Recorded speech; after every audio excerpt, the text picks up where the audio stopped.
இன்னும் வழக்கு போடு. நாங்கள் பார்க்காத மிசாவா, நாங்கள் பார்க்காத தடாவா? எதிர்க்கட்சி தலைவர் பழனிசாமி அவர்கள் தமிழ்நாட்டோட உரிமைகளுக்காக குரல் கொடுத்திருக்கணும். ஆனா கோரிக்கையாக கூட இதையெல்லாம் கேட்க துணிச்சல் இல்லாத துரோகியா அவர் மாறிட்டார். ஆனா நாம் பழனிசாமி மாதிரி பயந்தாங்குழி இல்ல. ஆட்சிகள்ல பதவிகள்ல உயிரே போனாலும் எதை பற்றி நாங்கள் கவலைப்பட மாட்டோம். இன்னும் வழக்கு போடு. நாங்கள் பார்க்காத மிசாவா, நாங்கள் பார்க்காத தடாவா? இன்னைக்கு இந்திய அளவில் இருக்கக்கூடிய எதிர்கட்சிகளிலே திமுக மேலதான் பாஜக அரசு அதிகமான ரைடுகள் நடத்துறாங்க. நம்ம அமைச்சர்களுக்கு தான் அதிக அளவில் அழுத்தம் கொடுக்கறாங்க. ஆட்சிக்கு நெருக்கடி ஏற்படுத்தலாம்னு பாக்குறாங்க. எமர்ஜென்சியை பார்த்த இயக்க திமுக. அதனால உங்களுடைய இந்த சிபிஐ, இடி, ஐடி என எந்த சித்து விளையாட்டுக்கு நாங்க அஞ்ச மாட்டோம். அதுக்கு வேற ஆளை பாருங்க. என்னாலும் சரி, நாங்க எழுந்து நிற்போம், ஒரு கை பார்ப்போம். நாட்டுடைய உரிமைகளுக்காக இப்படி தைரியமான போராடுகிற காரணத்தால் தான் மக்கள் நம்ம கூட ஆதரவா இருக்காங்க. அதனாலதான் சந்திக்கிற எல்லா தேர்தலையும் நாம் ஜெயிச்சுக்கிட்டு இருக்கிறோம். இந்தியாவிலே எந்த மாநிலத்திலும் இல்லாத அளவுக்கு மக்களுக்கான திட்டங்களை நிறைவேற்றிக் கொண்டிருக்கிறோம். ஆட்சிக்கு 1752 நாட்கள் ஆகியிருக்கு. இதுல நாம சாதனை பண்ணாத நாளே இல்லை. அந்த அளவுக்கு தினந்தோறும் ஏதாவது ஒரு திட்டத்தை தொடங்கி செயல்படுத்திக்கிட்டு வரோம். எனக்கு ஒரு சில சாதனைகள் நினைவில் வச்சிருக்க முடியாம மறந்து போயிடுது. இந்த எல்லாருக்குமான வளர்ச்சி நம்ம எதிரிகளுடைய கண்களை உறுத்துது.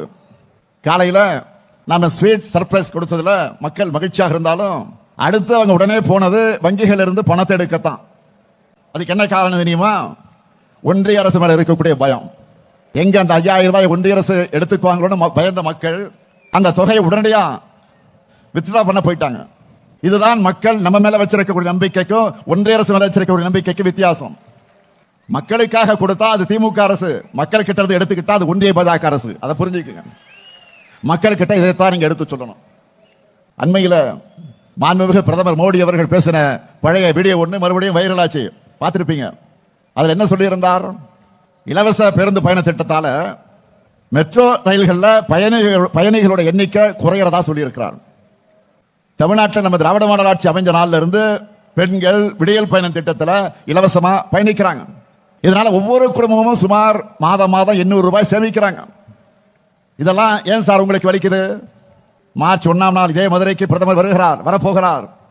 அவர்கிட்ட மதுரை மக்கள் என்ன கேட்கணும்னா, இவ்வளவு அக்கறையோடு மெட்ரோ ரயிலுக்கு பேசுறவர் ஏன் இந்த மதுரைக்கு மெட்ரோ ரயில் திட்டத்தை கொடுக்கலன்னு கேட்கணும். கேட்பீங்களா? கோவை மெட்ரோ எங்கன்னு கேட்கணும். ஏன் தமிழ்நாட்டுக்கு எந்த சிறப்பு திட்டங்களையும் கொடுக்கலன்னு கேட்கணும். கீழடி அறிக்கையை ஏன் வெளியிட மாட்டீங்க அப்படின்னு கேட்கணும். ஏன் சின்னமும் வரலன்னு கேட்கணும். நீட் தேர்விலிருந்து ஏன் விலக்கு தர மறுக்கிறீங்கன்னு கேட்கணும். மும்மொழி கொள்கையை ஏத்துக்கணும்னு கல்வியில் சிறந்த தமிழ்நாட்டை வஞ்சிக்க எங்களுக்கான கல்வி நிதியை முடக்கிறது நியாயமானு கேட்கணும். மாண்புமிகு பிரதமர் அவர்களே, இன்னும் நிறைய இருக்கு. எல்லாம் மக்கள் கேட்க காத்திருக்காங்க. நியாயமா? 200 தொகுதிகள் லட்சியம். 200 தொகுதிகளுக்கு கூடுதலாக வெற்றி பெறுவதுதான் நம்முடைய லட்சியம். அடுத்த 2 மாசம் உங்களுக்கும் சரி எனக்கும் சரி நோ ரெஸ்ட். ஒவ்வொரு வாக்காளரையும் நீங்க எல்லாரும் குறைஞ்சது 5 முறையாவது நேரில் சந்திக்கணும். இதை ஏன் சொல்றேன் தெரியுமா?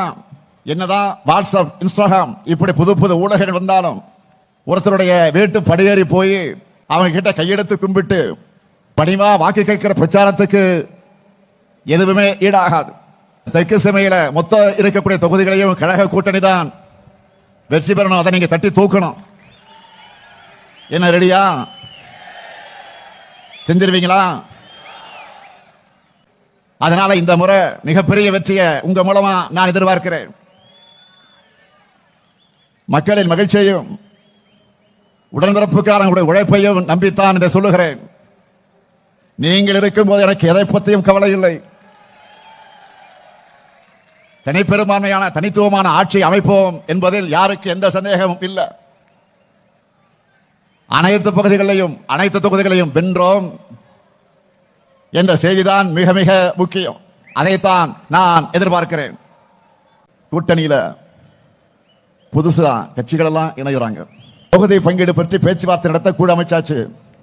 தேர்தல் பரப்புரையும் எல்லாருக்கும் முன்னாடி நாமே தொடங்கிட்டோம். எந்த தொகுதி யாருக்கு, வேட்பாளர் யார், இதை தலைமை கழகம் பார்த்துக்கும். இன்னும் சொல்றேன், நான் கவனிச்சுக்கிறேன். அறிவிக்கிற வேட்பாளர்கள் வெற்றி பெற வைப்பது உங்கள் கடமை. நம்ம கட்சி வேட்பாளர்கள் மட்டும் இல்ல, நம்முடைய கொள்கை உறவாக பயணிக்கிற கூட்டணி கட்சியில் வேட்பாளர்களையும் பெரிய வித்தியாசத்தில் வெற்றி பெற வைக்க உழைக்கணும். களத்தில் நம்ம ஆட்களுடைய உழைப்பை பார்த்து அவங்களை வியக்கணும். அந்த கடமையை நீங்க நிச்சயமாக நிறைவேற்றுவீங்கன்னு நான் நம்புறேன். தமிழ்நாடு அணியா டெல்லி அணியா என்ற கேள்வியை மக்கள் முன் எழுப்புங்க. தமிழ்நாடு அணியா டெல்லி அணியா? தமிழ்நாடு அணியா டெல்லி அணியா? தமிழ்நாடு ஜெயிக்கணும்னா திராவிட முன்னேற்ற கழகம் ஜெயிக்கணும். மதச்சார்பற்ற நம்முடைய முற்போக்கு கூட்டணி ஜெயிக்கணும். அடிமை அதிமுகவும் தமிழக பாஜகவும் அனைத்து தொகுதிகளிலும் டெபாசிட் இழக்கணும். உங்க முத்துவேல் கருணாநிதி ஸ்டாலின் மீண்டும் முதலமைச்சரா பொறுப்பை ஏற்கணும். தமிழ்நாடு எல்லா துறையிலும் தொடர்ந்து நம்பர் 1 இருக்கணும். இது நான் தர வாக்குறுதி. இப்படி நீங்க நம்பிக்கையோட கெத்தா மக்கள் கிட்ட சொல்லுங்க. நீங்களும் திரும்ப சொல்லுங்க, வெல்வோம் ஒன்றாக, வெல்வோம் ஒன்றாக, வெல்வோம் ஒன்றாக. நன்றி, வணக்கம்.